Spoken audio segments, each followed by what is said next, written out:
इस कार्यक्रम के प्रायोजक है राजेश मसाले। अब आएगा खाने में असली स्वाद राजेश मसाला के साथ। नमस्कार, स्वागत है दोस्तों आपका। आपके साथ मैं हूं शबाब और आप देख रहे हैं क्रिटिविजन न्यूज का एक्सप्लेनर।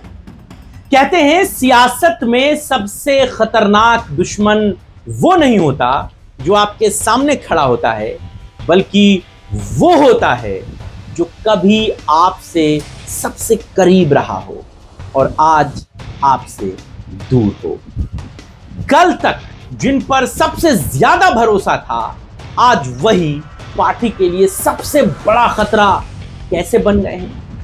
आज कहानी एक ऐसी पार्टी की, उस पार्टी के कुछ ऐसे ही नेताओं की जो कभी पार्टी और सुप्रीमो के बड़े खास थे, आंख के तारे थे, बिना उनके पार्टी में सरकारों में पत्ते नहीं हिलते थे, लेकिन वक्त के साथ वो सब समंदर में समा गए। धीरे धीरे उनका राजनीतिक वजूद खत्म हो गया और वो पार्टी के सबसे बड़े दुश्मन हो गए। पार्टी का नाम है बहुजन समाज पार्टी, नेता का नाम है मायावती, और ऐसे तमाम नेता हैं जो कभी उनके खास थे लेकिन सब पार्टी से इस समय दूर हैं। वो मायावती के आंख के कंकड़ हो गए हैं जो कभी आंख के तारे थे। लेकिन ऐसा क्या हुआ या ऐसा क्यों हो रहा है कि बहुजन समाज पार्टी में लगातार नेताओं को पार्टी से बाहर निकाल दिया जाता है और कमोबेश सबके बाहर निकाले जाने के पीछे एक ही वजह सामने आती है, अनुशासनहीनता। ऐसी कौन सी अनुशासनहीनता है जो बहुजन समाज पार्टी में मायावती के अलावा कोई पूरा कर ही नहीं पा रहा है? ऐसा कौन सा अनुशासन है जो बहन जी के अलावा पार्टी में कोई पूरा नहीं कर पा रहा है? उनके भतीजे आकाश आनंद तक पूरा नहीं कर पा रहे हैं। वो पार्टी से निकाले जा रहे हैं, वापस लिए जा रहे हैं। आज इसी की कहानी। बहुजन समाज पार्टी में यह बात आपको बखूबी पता है, यहां आखिरी फैसला सिर्फ एक व्यक्ति का होता है और वो है बहन जी यानी मायावती।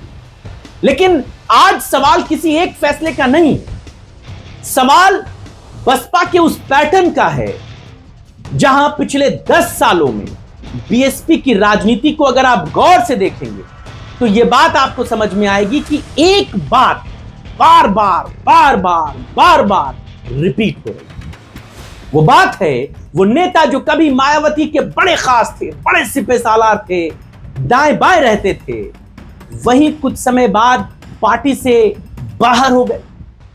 कभी स्वामी प्रसाद मौर्य, कभी नसीमुद्दीन सिद्दीकी, फिर लालजी वर्मा, कभी रामअचल राजभर, कभी दानिश अली, कभी धर्मवीर चौधरी, कभी आकाश आनंद, कभी अशोक सिद्धार्थ, ऐसे बहुत सारे लोग, यानी कि केवल नाम बदलते रहे लेकिन आरोप इन पर नहीं बदले। जो बात मैंने शुरू में कही, हर बार एक ही बात आती है, अनुशासनहीनता, पार्टी विरोधी गतिविधियां या संगठन के खिलाफ काम करने का। सवाल बड़ा वाजिब है कि ऐसा क्यों हो रहा? क्या सचमुच इतने बड़े नेता गलत थे या फिर बहन जी तक पहुंचने वाला फीडबैक कहीं ना कहीं गलत तस्वीर पेश कर रहा है? यही बातें बारीकी से जरा समझिएगा। सबसे पहले बात अशोक सिद्धार्थ की करते हैं। आज क्योंकि उनकी सबसे ज्यादा चर्चा हो रही है, वो कोई कल के नेता नहीं थे या जिंदाबाद कहने वाले कोई सड़क चलते यूं ही वाले नेता नहीं थे। अशोक सिद्धार्थ बहुजन समाज पार्टी में राष्ट्रीय महासचिव थे, राज्यसभा सांसद थे, देश के एक दो नहीं कई राज्यों के प्रभारी थे और इन सबसे ज्यादा मायावती के सबसे भरोसेमंद नेताओं की फेहरिस्त में थे। उनका राजनीतिक कद इतना बड़ा था कि संगठन में उन्हें बहन जी का सबसे मजबूत रणनीतिकार माना जाता था। फिर रिश्ता सिर्फ राजनीति तक नहीं रह गया। आकाश आनंद जो बहन जी के भतीजे हैं, सगे भाई आनंद कुमार के बेटे हैं, उनकी शादी यानी कि आकाश आनंद की शादी अशोक सिद्धार्थ की बेटी से बहन जी नहीं कराई थी, बहन जी उस शादी में शामिल हुई थी। यानी रिश्ता पारिवारिक रिश्तों में बदल गया था।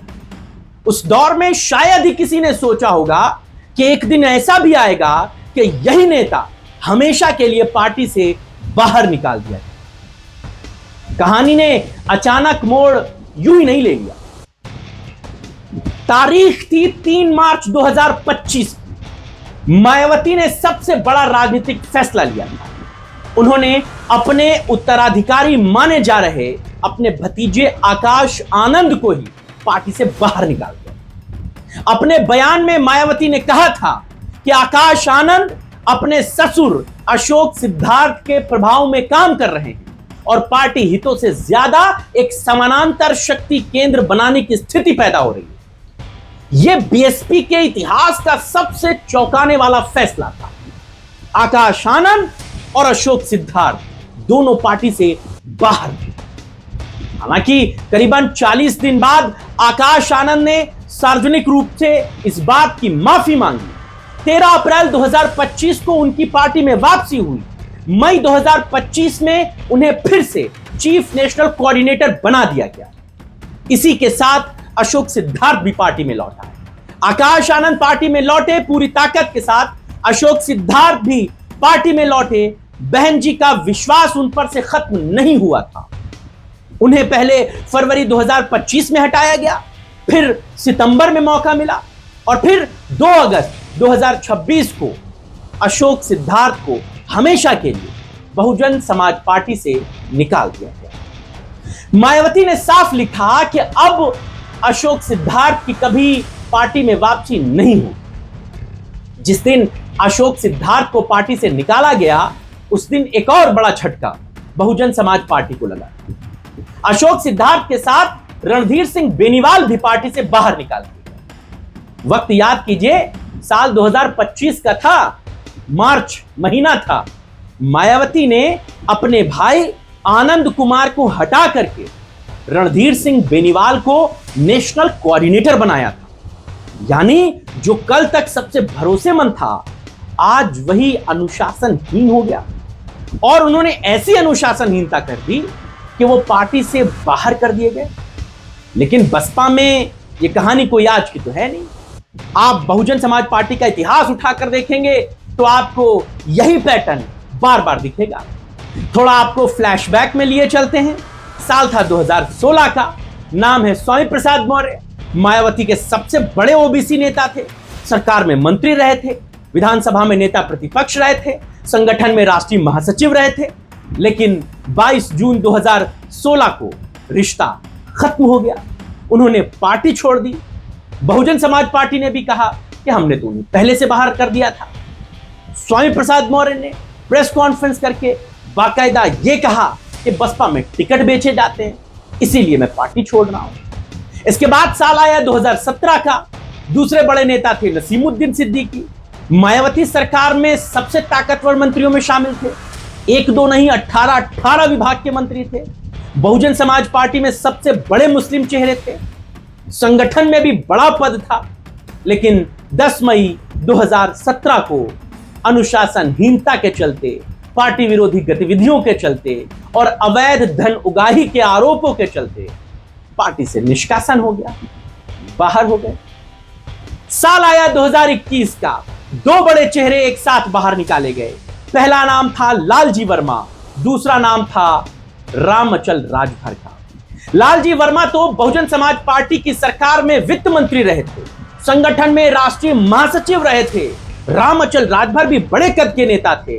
बसपा की सरकार में परिवहन मंत्री रहे थे, प्रदेश अध्यक्ष तक रहे हैं संगठन में। दोनों पर पंचायत चुनाव में पार्टी विरोधी गतिविधियों का आरोप लगा। दोनों बाहर हो गए। उनके समर्थन में बोलने पर सुखदेव राजभर पर भी कार्रवाई हो गई, उन्हें भी बाहर निकाल दिया गया। इसके बाद ऐसे दर्जनों नाम हैं। गुड्डू जमाली पार्टी से निकाले गए, फिर वापस आए, फिर निकाले गए। दानिश अली का इसमें अगला नाम आता है, पार्टी से निकाल दिए गए। धर्मवीर चौधरी राष्ट्रीय प्रवक्ता थे, पार्टी ने टीवी पर बोलने से मना किया, फिर भी गए, पार्टी से निकाले गए। इमरान मसूद समाजवादी पार्टी कांग्रेस से होते हुए बसपा में आए, अनुशासनहीनता में पार्टी से निकाले गए। यानी हर बार आरोप लगभग वही अनुशासनहीनता। यही तो बड़ा सबसे सवाल है। क्या इतने बड़े बड़े नेता एक एक करके अनुशासनहीन हो गए, या फिर बीएसपी का फीडबैक सिस्टम बहन जी तक सही तस्वीर नहीं पहुंचा पा रहा? क्या बहन जी तक जो रिपोर्ट पहुंचती है वही अंतिम सच बन जाती है, या वाकई पार्टी में अनुशासन बनाए रखने के लिए ऐसे फैसले जरूरी हैं? 27 का चुनाव सर पर है। तमाम राजनीतिक पार्टियां इस सोच विचार में हैं कि कहां से प्रत्याशी लड़ाएं, किसे उतारें, किसे वापस लें, क्या कुछ करें जिससे पार्टी, संगठन सब कुछ मजबूत हो। बसपा में इन सब चीजों का कोई लोड नहीं है। 2-4 दिन में कोई ना कोई पार्टी से निकाल ही दिया जाता है, और पिछले साल 2 साल के अंदर यह पैटर्न ज्यादा बढ़ा है।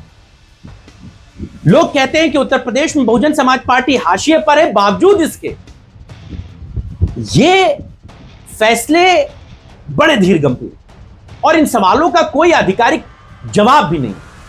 इसीलिए इन बातों का निष्कर्ष आप नहीं निकाल सकते। लेकिन राजनीतिक गलियारों में यही चर्चा सबसे ज्यादा है कि आखिरकार ऐसी कौन सी अनुशासनहीनता है जिसके चलते 1-2 नहीं दर्जनों लोग पार्टी से बाहर हो गए। और एक सवाल आपके लिए भी कि क्या लगातार निष्कासन किसी भी राजनीतिक दल के लिए अच्छे संकेत देता है? हर पार्टी में अनुशासन जरूरी होता है, इस बात में कोई दो राय नहीं। बसपा में कुछ ज्यादा ही जरूरी होता है। लेकिन अगर हर कुछ महीनों में सबसे भरोसेमंद नेता ही बाहर निकाल दिए जाएंगे, या कुछ वापस आ जाएंगे फिर दोबारा निकाल दिए जाएंगे, तो क्या इससे कार्यकर्ताओं का मनोबल नहीं टूटता? वो प्रभावित नहीं होते? क्या इससे संगठन के भीतर असमंजस का दौर नहीं आता? क्या लोग कमोबेश परेशान नहीं होते? ये सवाल इसलिए भी इंपॉर्टेंट होता है क्योंकि 2027 का विधानसभा चुनाव अब ज्यादा दूर नहीं है। ऐसे में बहुजन समाज पार्टी के ये फैसले कहीं ना कहीं चिंता का सबब बहुजन समाज पार्टी के मतदाताओं के लिए, उनके वोटरों के लिए, उनके समर्थकों के लिए चिंता का। एक तरफ बीजेपी है, दूसरी तरफ समाजवादी पार्टी है, तीसरी तरफ दूसरे राजनीतिक दल हैं, और उधर चंद्रशेखर आजाद की पार्टी जो दलित राजनीति में लगातार अपनी जगह बना रही है। अभी हाल में जो दतिया का उपचुनाव हुआ है ना, वहां पर आप कांग्रेस की जीत का जश्न भले मना लीजिए, लेकिन जब आप उसे उठाकर देखेंगे तो उसमें तीसरे नंबर पर जो प्रत्याशी है वो चंद्रशेखर आजाद की पार्टी का है। दतिया कभी बहुजन समाज पार्टी के लिए बड़ी पॉकेट रही, बहुत दलित वोट है वहां। नगीना में चंद्रशेखर आजाद ने कर दिखाया है। यूपी के ही एक उपचुनाव में आजाद समाज पार्टी तीसरे नंबर पर रही थी। यानी कि जहां जहां बीएसपी कमजोर हो रही है, वहां वहां चंद्रशेखर रावण तो मजबूत हो रहे हैं, इसमें कोई दो राय नहीं। और बीएसपी के लिए सबसे बड़ी जरूरत इसी बात की है कि वो कैसे अपने संगठन को मजबूत बनाए। लेकिन अगर संगठन के सबसे बड़े चेहरे लगातार बाहर होते रहेंगे तो इसका असर चुनावों पर पड़ता है। इस बात में कोई दो राय नहीं, और ये बात आप भी बखूबी जानते हैं। आज एक बात तो बिल्कुल साफ है कि बीएसपी में व्यक्ति कितना भी बड़ा क्यों ना हो, अंतिम फैसला सिर्फ मायावती का होता है। लेकिन इतना ही बड़ा सवाल यह भी है कि हर दौर में सबसे भरोसेमंद नेता ही कुछ साल बाद सबसे बड़े अनुशासनहीन घोषित हो जाए, तो आखिर समस्या कहां है?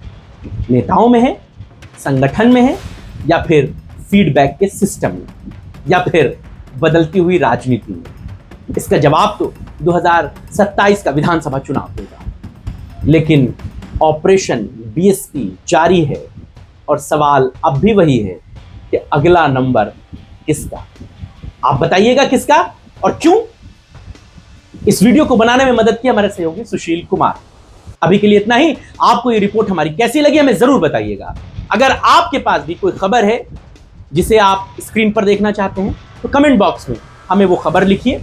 आप किस इलाके से हमारे वीडियो को देख रहे हैं, अपना जिला भी जरूर लिखिए, और अपना कॉन्टैक्ट नंबर छोड़िए। अगर आपके पास कोई खबर है, हमारी टीम आपसे संपर्क करेगी और आपसे जुड़ी हुई खबर को हम रिसर्च करके वीडियो के तौर पर पेश करेंगे और आपके नाम के साथ उसे जरूर साझा करेंगे।